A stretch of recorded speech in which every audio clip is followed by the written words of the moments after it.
Hey, I'm Mark Borum. I am VP of Marketing at Reelio. And I wanted to give you an opportunity to hear some of the top questions that you'll receive when going out and selling influencer marketing, and more specifically, influencer marketing while working with Reelio. Number one is, what kind of data do you get on the platform? Now, with that, you will see a roster of talent. The roster of talent will have their demographic and geographic information, as well as what the viewership is on their previous videos and what their viewership is on the video that you're getting currently, and the comments, the likes, the YouTube engagement that is happening around that video. So you can compare it to the KPIs that you've laid out at the front. Number two. Number two, you'll be asked, how do we guarantee viewership? And then what is the duration of time that a video lives online? And so with the first part, we guarantee views based upon a cost per view basis, and we're looking at the historical performance of a channel, looking to see how they performed in that timeline, and then are they trending upward or downward from there going forward. Then what we do is we look at the cost per view that's baked into the timeline to execute, the difficulty in execution or the type of integration, the vertical, the niche of the audience, so on and so forth. Dozens of data points to say that this is a fair cost per view for you, for the brand, and for the influencer to get paid. Number three. Not 6, 3. All right, how long does a video have to live online or get to live online? And through Reelio, we require that it lives at least 6 months. However, it is in the best interest of the influencer to let it live way beyond that, because it's continuing to accumulate views not only for the brand, but for their own personal brand. So typically you'll see it live on in perpetuity. For instance, you'll see that a lot of our videos are overperforming the expected view count by 1.5 to 3 times what it was guaranteed, and that's due to the evergreen nature of the landscape.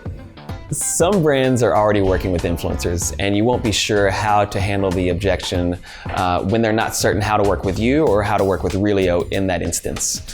Reelio acts as Switzerland in this landscape. Our goal is to allow brands to get the best possible results, not to say that they need to work with specific influencers that we recommend.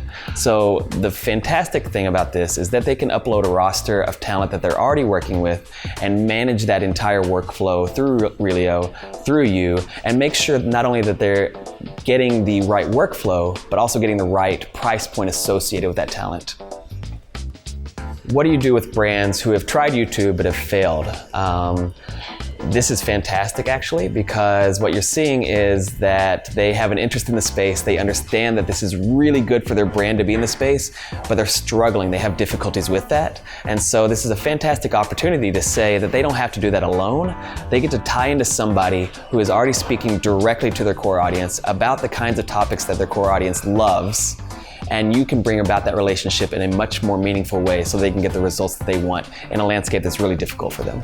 A lot of brands will be asking you, what is the appropriate timeline for this? Now, it's really easy to say, I'll give you whatever you want because you want to get the deal done, but you have to realize that there is another person on the other side of this that has to execute.